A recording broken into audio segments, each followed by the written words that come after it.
Oke, Assalamualaikum warahmatullahi wabarakatuh. Kembali lagi di channel saya Hitspedia. Kali ini kita akan membahas topik yang cukup panas sih sebetulnya dibicarakan di Facebook. Bahkan kalau kita ketik di Google hari ini ada kata kunci yang membuat mungkin akademisi sedikit panas telinganya.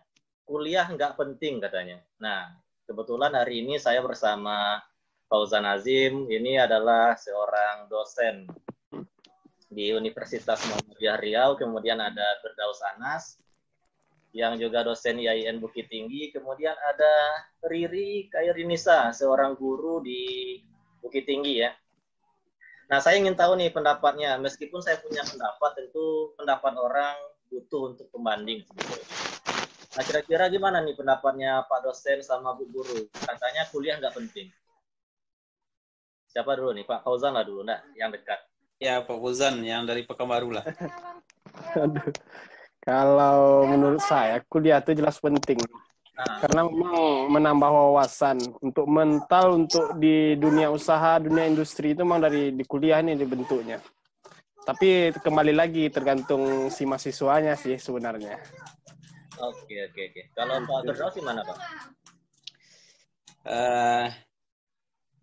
Kadang berbeda perspektif ya terkait dengan kuliah penting atau tidak penting.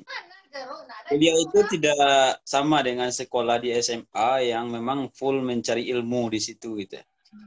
Tapi kuliah itu hanya mencari pengalaman, merubah pola pikir, wawasan, sehingga orang yang nanti bekerja di lapangan, di dunia kerjanya di lapangan akan berbeda pola pikir mereka yang tidak kuliah dengan yang kuliah, itu pasti itu.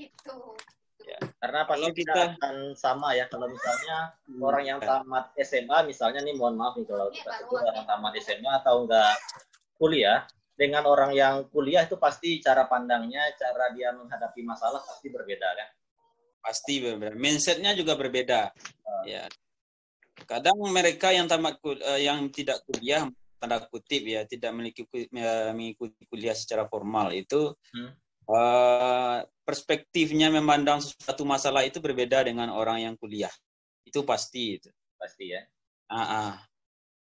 Jadi penting tidak pentingnya kuliah itu memang tergantung, sebenarnya memang kembali ke nafsi-nafsi ya pribadi kita. Tapi secara pribadi saya sangat penting sekali kuliah. Karena dengan kuliah itu kita bisa merubah mindset, pola pikir, kemudian kita bisa memecahkan suatu masalah itu caranya lebih soft ya daripada kita hanya mengandalkan keilmuan yang ada di SMA sederajat ke bawah. Oke, betul. Benar. Kalau cara ini apa komennya nih? Saya lanjut lo Bu Riri. Hampir sama sih sama Pak Daus. Emang tergantung pribadi sih. Walaupun terkadang kata orang kalau misalkan ada kuliah masih bisa sukses gitu kan. Ya itu betul sekali. Itu ada. Jadi tergantung pola pikir sama tergantung lingkungan, itu sih menurut diri. Oke, Pak Fauzan mau menambahkan tadi kayaknya. Ya, sebenarnya saya teringat waktu itu mang dari teman-teman kita juga sih sebenarnya. Kan ada yang seperti ini, untuk apa sih belajar kalkulus katanya? Betul, saya tuh. Ada yang menanyakan mungkin seperti itu kan. Saya emang karena agak suka lah matematika ini kan. Jadi emang karena dosennya juga senang juga nampaknya ngelihatnya gitu kan. Jadi emang tertarik dengan kalkulus ini. Jadi ada kawan-kawan yang bertanya kenapa belajar kalkulus? Apa fungsinya kalkulus untuk kita jurusannya teknologi informasi, teknik informatika atau SI gitu. Apa fungsinya kalkulus? Tapi alhamdulillah waktu itu saya pernah jawab itu. Fungsi kalkulus itu kalau dalam sebuah gambar ini kan terdiri dari piksel-piksel ini. Nah, di situ kan ada belajar matrik kita. Matrik, bagaimana menghitung piksel, itu kan hitung-hitungan semua. Makanya untuk melatih cara berpikir kita, mengasah logika kita, nah itulah disitulah kalkulus. Karena di program kita ada logika juga kan.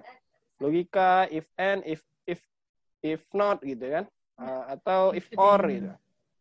Nah, jadi di situ memang sama kembali halnya kepada pertanyaan tadi, bahwasanya apa sih untuk apa sih kuliah? Nah, seperti yang dijelaskan tadi teman-teman, memang benar bahwasanya kuliah ini memang untuk menambah wawasan, merubah pola pikir, dan yang satu lagi itu ada juga sih dari dosen dulu itu, bahwasanya kuliah itu kan tujuan kita untuk sukses. Nah, dan sukses itu apa? Sukses itu menurut dosen kita juga bahwasanya sukses itu adalah seseorang yang telah mengenal jati dirinya. Mengenal jati dirinya. Jati dirinya itu, oh disinilah posisinya, oh disinilah passion saya, sinilah kemampuan kita. Orang yang sudah mengenal, oh dia sebagai programmer, ya itulah yang ditekuninya. Pengajar, tenaga pendidik, itulah yang ditekuninya. Nah, itulah yang orang yang sukses itu. Orang yang sudah mengenal jati dirinya.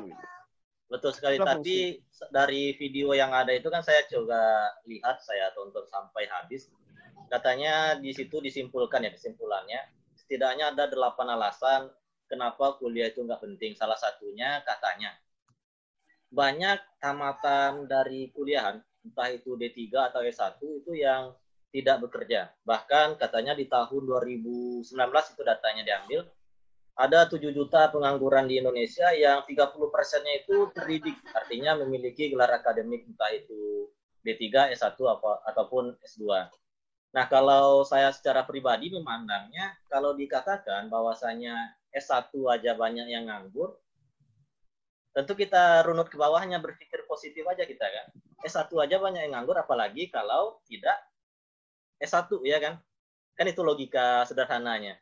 Tapi di sini kan yang dieksposnya bahwasanya banyak yang S1 itu menganggur. Itu salah satu alasannya. Kemudian katanya banyak ilmu yang tidak terpakai. Yang kita pelajari itu sudah terlambat. Orang sudah lebih dahulu maju, kita baru masih mempelajarinya. Dan banyak lagi lah hal-hal yang menurut pendapatnya sih mungkin benar. Tapi kita kan nggak bisa juga menyalahkan pendapat orang.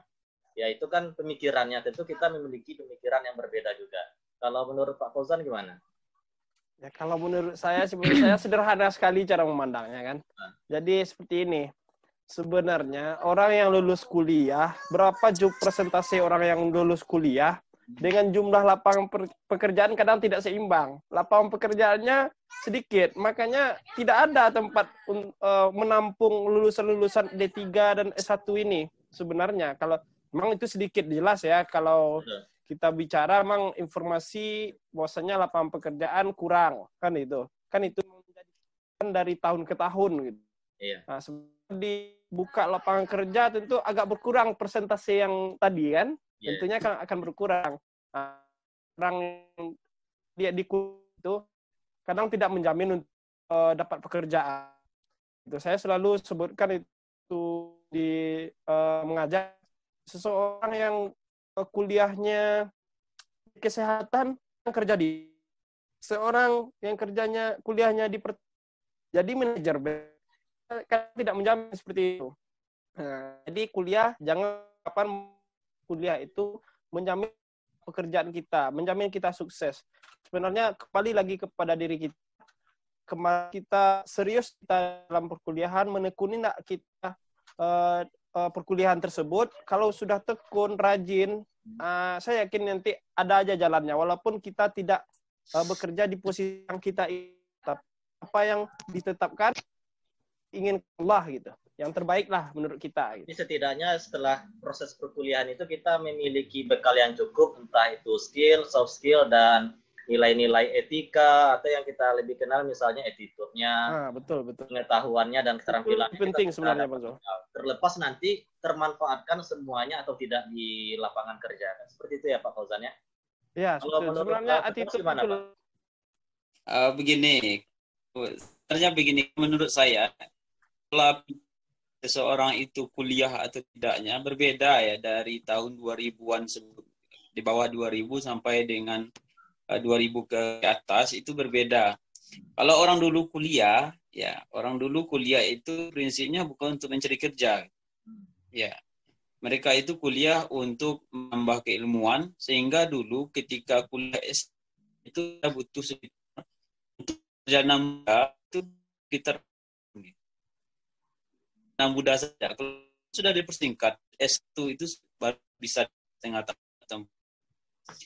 Jadi kalau orang dulu itu memang mencari keilmuannya sehingga dia mendapatkan sesuatu yang ingin dia capai ketika mencari pekerjaan, dia tidak mencari pekerjaan, tapi pekerjaan mencari dia.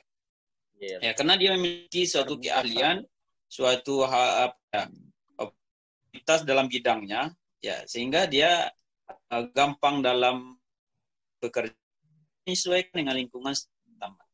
Sekarang ini dia menjadi suatu paksaan lah, ya, paksaan suruh orang tua kuliah atau ngikut teman-teman kuliah, tetapi dari niatnya tidak gitu. Maka kalau saya kuliah dulu harus memiliki sebuah komitmen dari awal. Kita memilih jurusan A dan ada rentang waktu 4 tahun. Di 2 tahun terakhir itu kita harus memiliki pemikiran saya mau jadi apa setelah kuliah ini. Kalau saya memiliki sebuah skill tersendiri, skill yang cukup bisa kita bidang lah setelah kita selesai tamat. Dan jika tidak ada pekerjaan, kita senang dengan skill yang kita miliki itu menjadi sebuah hobi dan sebuah pekerjaan.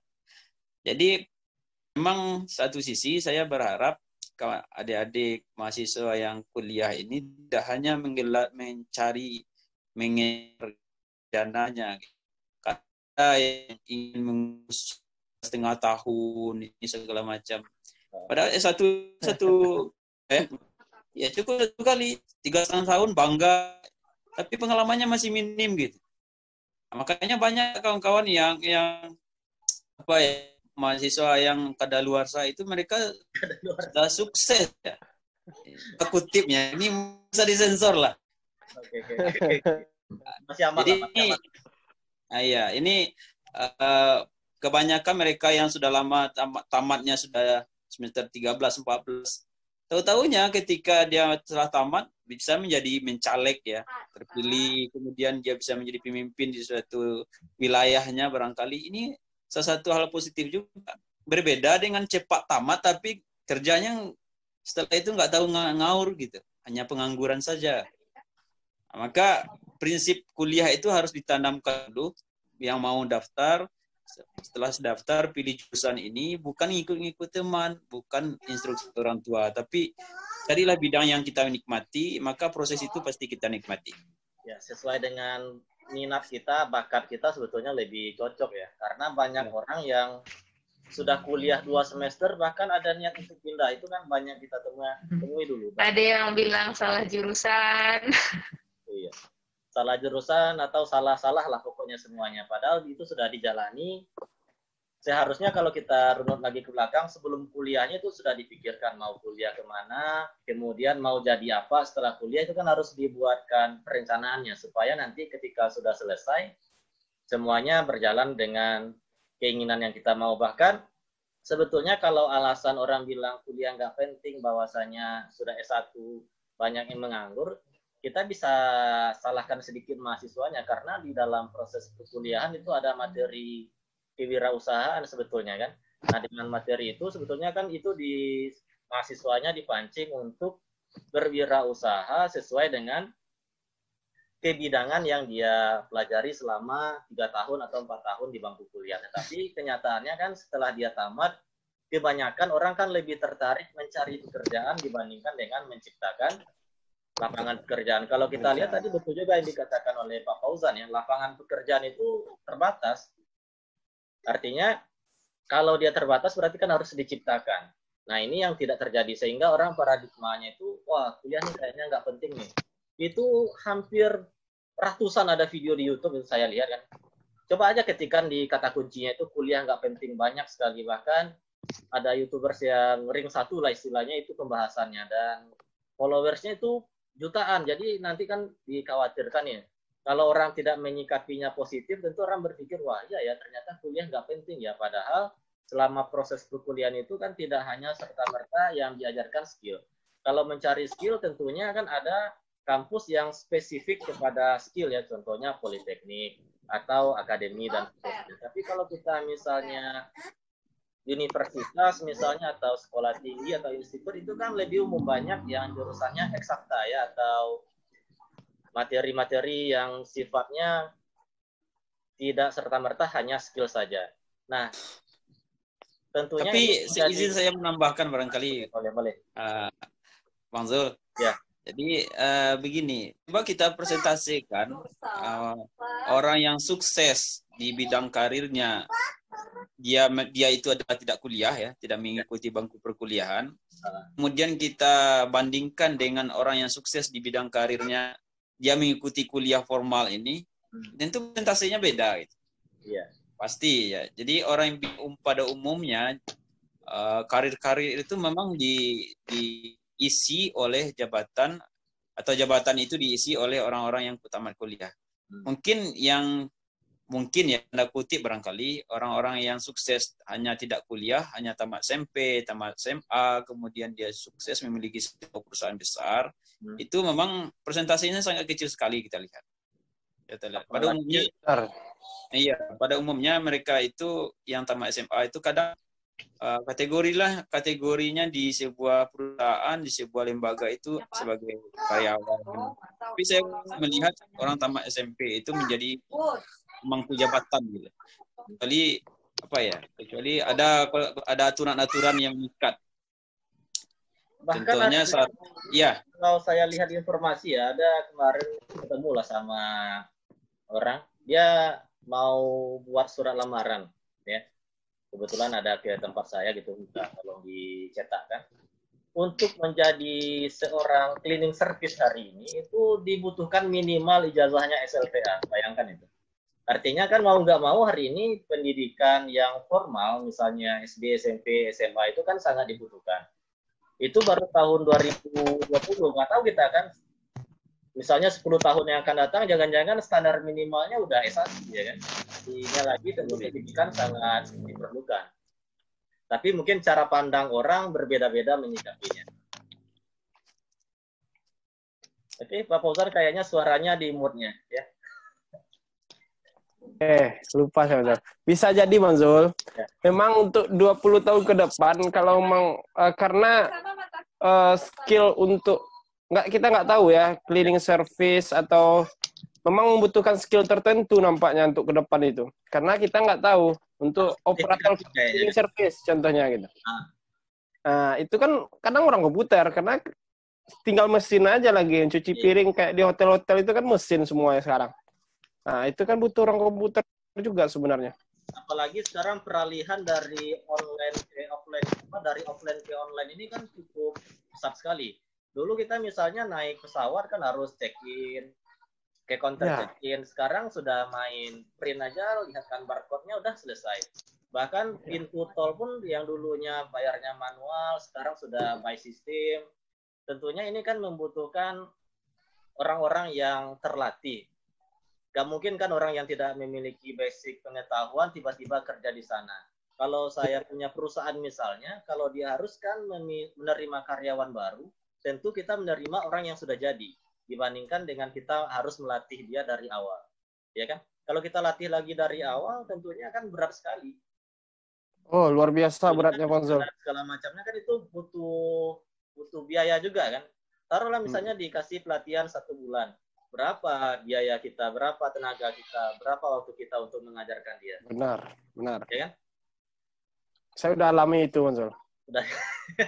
Untuk sebenarnya kalau kita kan ada juga nih usaha kan gitu. Jadi untuk SDM ini memang luar biasa untuk melatihnya itu. Prosesnya sangat panjang, gitu. Sangat panjang. Sampai memakan waktu, kita habis energi lagi. Nah, cuman kadang yang kita latih ini sebenarnya sudah capek-capek kita melatihnya, sudah bisa, tapi kejujurannya ini yang susah. Jadi setelah dia mahir, dia mencari tempat yang baru. Nah, itu sih, kalau itu alhamdulillah. Kita melatihnya dapat adalah bermanfaat bagi dia gitu. Cuman yang ini kan karena kejujuran ini, kalau kejujuran tidak ada kejujuran, dapat kerja baru, pindah tempat baru pun susah. Nah, itu saya yakin itu dan percaya tentang itu. Karena memang saya mengalami sendiri bahwasanya untuk melatih ini memang berat. Tapi ya itulah prioritas untuk mencari orang yang jujur dan bisa kita percaya ini memang sulit. Sedangkan wahana atau tempat untuk melatih mental, sikap, pengetahuan, keterampilan itu salah satunya adalah bangku kuliah, ya kan? Iya, benar. Berarti organisasi juga bisa tuh. Oke, Bu Riri kayaknya mau menambahkan. Sudah keluar masuk saja dari tadi zoom-nya.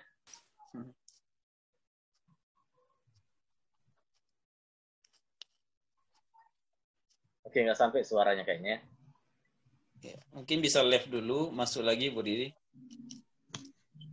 Ya, Pak. Ah ya, suaranya kedengaran. Putih-putih, Pak. Saya kira ketiduran deh, kesannya kita kan live streaming ini kan banyak sekali. Saya kuliah dengan mahasiswa, saya suruh live streaming, mereka aktifkan mic-nya, tapi videonya dimatiin. Tentunya udah pada ngorok. Tidur. Gitu. Kalau mic-nya ganggu. tidak diaktifkan, videonya dihidupkan. Gangguan sinyal, Pak. Tapi kalau kita boleh ambil sebuah kesimpulan, Pak Firdausanas, Pak Fauzan, Bu Riri, sebetulnya untuk menciptakan SDM yang bagus dari bangku kuliah tentu butuh sinkronisasi dari semua elemen-elemen terkait. Contohnya dari pihak kampusnya, kurikulumnya, dosennya, dan kemauan mahasiswa sendiri. Apalagi sekarang progresnya untuk kampus itu sudah lumayan ya, perbaikan kurikulum, sudah mengarah ke KKMI dan segala macamnya. Artinya hari ini proses perkuliahan itu sangat penting sekali tentunya bagi orang yang ingin merubah pola pikirnya, cara pandangnya, menambah pengetahuannya. Setidaknya ketika kita kuliah itu kita bisa berinteraksi dengan banyak orang, tidak hanya mahasiswa tapi dengan dosen. Kalau saya ceritakan pengalaman, saya tertarik menjadi dosen karena setelah bertemu dengan dosen. Kayaknya seru sekali gitu kan, cara dia memberikan kuliah dan seterusnya, itu membuat kita termotivasi. Nah ini tentunya tidak dilihat mungkin bagi orang-orang di luar sana yang berpikiran mungkin, wah kuliah ini nggak penting. Bisa jadi dia tidak merasakan kuliah yang sebenarnya itu di lapangan. Kemungkinannya seperti itu. Kalau kita boleh sedikit berpikir negatif tentang orang yang mengeluarkan pendapat seperti itu. Saya tertarik nih dengan pernyataan Pak Zul nih. Bentar, Pak Zul. Tertarik karena melihat dosen, tertarik karena saya menjadi dosen karena tertarik melihat seorang dosen gitu. Siapa sih dosen yang menarik Bang Zul untuk jadi dosen ini, kan itu pertanyaannya. Senior di Yayan Bukit Tinggi lah. Saya begini Bang Zul, kalau untuk trik kuliah itu saya rasa begini. Kalau untuk zaman sekarang ini kan berbeda. Kalau saya dulu waktu SMA atau MA derajat, basic saya itu kan background saya itu IPS. Tahu-taunya masuk ke kuliah eksak ya, eksakta. Jadi memang untuk merubah pemikiran kita dari sosial sebelumnya ke eksak itu memang susah gitu. Susah triknya. Tapi kalau hal bisa kita sesuaikan diri kita, tentu bisa juga. Tidak ada yang tidak mungkin ya, yang tidak bisa gitu. Selagi kita mau berusaha. Tapi kalau mahasiswa atau siswa sekarang ya, saya bukan merendahkan dalam tanda kutip. Jika background kita sebelumnya adalah IPS atau ilmu sosial, maka lanjutkanlah di bangku perkuliahan yang mengarah kepada keilmuan sosial. Jangan nanti berseberangan gitu. Karena perubahan zaman juga ada perubahan kurikulum dan perubahan hal teknis lainnya. Kadang-kala kita patah semangatnya di perjalanan begitu ya. Terutama ada yang dari IPS masuk komputer. Tahu-tahu semester 2 mau ganti lagi ke jurusan bahasa Inggris, jurusan ini. Kenapa? Karena kurang diminati gitu. Banyak mahasiswa yang nemui saya, salah satunya pindah dengan alasan itu. Karena mereka tidak terlalu susah kuliahnya, Pak.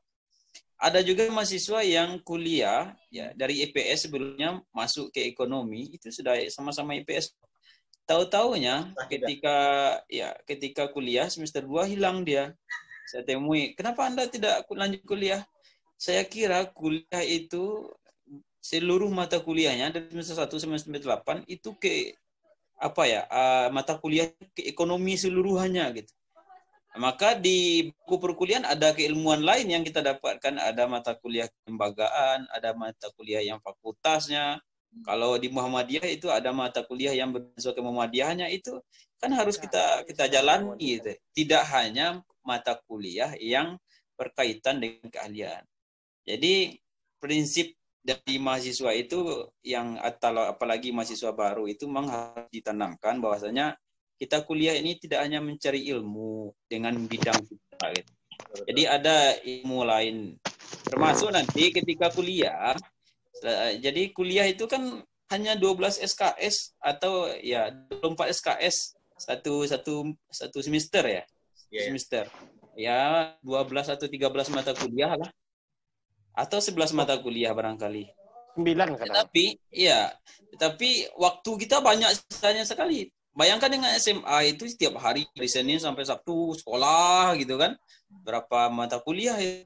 Nah, maka di sela-sela itu kita berrelasi dengan cara berorganisasi. Nah, maka organisasi itu sangat penting menurut saya ketika kita sudah menginjak kaki kita di sebuah perguruan tinggi, carilah relasi dengan berorganisasi. Karena organisasi itu setelah kita kuliah, relasi itu yang akan mencari kita, yang akan menyeberangkan kita ke dalam sebuah pekerjaan atau lain hal. Jadi saya mohon maaf barangkali menekankan barangkali di sini memang kuliah itu penting menurut saya. Pentingnya pertama untuk pengembangan pola pikir, kemudian pengembangan diri kita, kemudian juga tuntutan menurut saya ya, tuntutan untuk dalam sebuah perubahan zaman yang begitu cepat ya. Jadi ya, walaupun tidak kuliah kita memiliki sebuah wawasan yang luas, ya memang orang belajar saja di YouTube hari ini itu lebih pintar mereka itu banding orang-orang yang kuliah ya. Tetapi di situ ada etika lain yang tidak mereka miliki. Ya. Nah, kalau kita belajar dengan YouTube, tentu guru kita yang terbaik itu adalah YouTube. Hanya YouTube. Belajar di internet juga begitu. Tetapi kalau kita belajar kepada sumber sesungguhnya, ada landasan saintisnya, karena dosen-dosen itu adalah orang-orang pendidik. Ada interaksi sosialnya antara. Iya, ada interaksi. Iya. Antara mahasiswa dengan dosennya, kan antara interaksi mahasiswa dengan dosen tentu berbeda pola komunikasinya antara mahasiswa dengan mahasiswa. Nah, di sini kan ada nilai-nilai sikap sebetulnya. Kalau kita mau pintar sebetulnya, kalau kita mau punya skill, kita mungkin cukup ikut pelatihan-pelatihan, lihat YouTube, baca buku. Yeah. Itu kalau untuk knowledge-nya mungkin cukup, tapi mungkin untuk sikap, untuk menambah wawasan, tentu kita butuh bangku kuliah untuk mengasahnya. Seperti itu mungkin ya Pak Firdausyah. Betul. Ya. Karena ya yang kuliah itu kan pada umumnya mungkin 80% yang kuliah itu ada mahasiswa mahasiswa yang umurnya itu masih dalam kategori remaja. Remaja itu adalah posisi pendewasaan diri gitu ya. Yeah. Ketika pendewasaan diri itu hanya kita berpatokan ke YouTube, ke hal-hal yang tidak ada interaksi sosialnya dengan orang yang patut kita jadikan pembimbing. Atau atau dosen lah di sini, tentu ini akan lebih ya, pendewasaan diri kita itu tidak sesuai. Ini mungkin psikologi arahnya juga akan berkaitan. Jadi saya rasa perkuliahan itu ya walaupun susah kita, kadang-kala ada yang ingin sekali kuliah, tetapi tidak biaya tidak ada segala macam. Prematur ya. Pendewasaan dirinya prematur, belum waktunya udah didewasakan. Jadi ini yang perlu menurut saya, bagaimana kita merubah mindset, pola pikir, cara kita berpikir, memandang sesuatu hal itu pasti berbeda. Demikian Bang. Oke, Pak Fauzan ada lagi? Kalau tidak, rasanya udah cukup lama juga kita. Udah cukup Pak Zul. Mudah-mudahan kadang seseorang atau public figure yang ngomong itu kan, saya yakin mungkin 80% tadi dia berkuliah, pernah kuliah mungkin ya. Iya, tapi saya nggak tahu juga kenapa dia bisa ngomong seperti itu. Mungkin ada landasan-landasan juga seperti itu ya. Dan kita hargailah pendapatnya. Mungkin dia memiliki penilaian dari sudut A, sedangkan kita lihat dari sudut sebelahnya gitu. Iya, mungkin dia pernah menyesal kuliah mungkin. Nggak dapat apa-apa dia kuliah kan itu. Dia pernah dikecewakan oleh kampusnya, bisa jadi. Boleh bisa jadi. Tapi alhamdulillah memang kita sangat mengharapkan bahwasanya perkuliahan itu sangat penting. Nah, setidaknya kalau saya melihat, kalau orang yang tidak pernah kuliah, ketika dia menemui sebuah masalah, misalnya ini bisa jadi kesimpulan kita, kalau dia sakit kepala, dia pasti langsung minum obat sakit kepala. Itu orang yang nggak pernah kuliah, pola pikirnya seperti itu. Ketemu masalah, langsung cari solusi. Tapi kalau orang yang pernah kuliah, dia bisa berpikirnya itu seperti skripsinya, 5 tahapan. Kenapa? Pertama, ketika dia sakit kepala, dia cari dulu latar belakangnya kenapa sih bisa sakit kepala. Kemudian diidentifikasi dulu masalahnya apa, dicari dulu rumusan masalahnya apa, kemudian dicari teori-teori pendukung kenapa bisa sakit kepala, kemudian dicari metode pengobatannya, kemudian dianalisanya lagi, kemudian baru disimpulkan. Nah ini pola pikirnya tentu tidak bisa dilakukan oleh orang yang tidak pernah menempuh bangku perkuliahan tentunya. Atau kalau kasarnya lagi, orang yang nggak pernah buat skripsi mungkin nggak bisa berpikir secara analitis seperti itu. Dan itu saya temukan. Saya dulu pernah punya staf yang tamatan SMA. Rata-rata ketika dia menemui masalah itu langsung agak sedikit, kalau kita bisa sebutkan gagap dalam menghadapi masalah lah, apalah namanya. Agak gagu ketika ada masalah, kok kayak gini ya, gitu kan. Langsung dicarikan solusinya apa. Ini anaknya nggak datang kuliah nih, langsung ditelepon orang tuanya. Padahal anaknya sakit, tapi dan segala macamnya. Dia tidak berpikir langkah-langkahnya itu bahwasanya latar belakangnya apa, dan teori-teori pendukungnya seperti apa, dan itu tidak ditemukan ketika dia tidak pernah mengikuti perkuliahan. Ada lagi yang bisa ditambahkan sebagai penutup, Pak Fauzan sama Pak Fauzan? Sudah pas, Pak Zul. Pas ya? Oke, kita ketemu lagi di topik selanjutnya ya dengan kualitas yang lebih bagus, atau terima kasih, Pak Zul. Kalau sudah normal lagi, mungkin kayaknya ketemu langsung itu lebih enak ya. Kita Insyaallah. Di kedai kopi lah, ada sponsor nanti. Ada sponsor. Sponsor Hizmedia lah ya. Yang sedikit bermanfaat tentunya untuk adik-adik yang mau kuliah, apalagi ini tahun ajaran baru. Kalau nonton YouTube ya jangan sampai nanti sampai ke channel itu langsung memutuskan tidak kuliah ya, karena pada intinya kuliah itu sangat penting sekali. Oke, terima kasih Bapak-bapak. Kita ketemu lagi di topik selanjutnya. Terima kasih. Warahmatullahi wabarakatuh. Waalaikumsalam warahmatullahi wabarakatuh.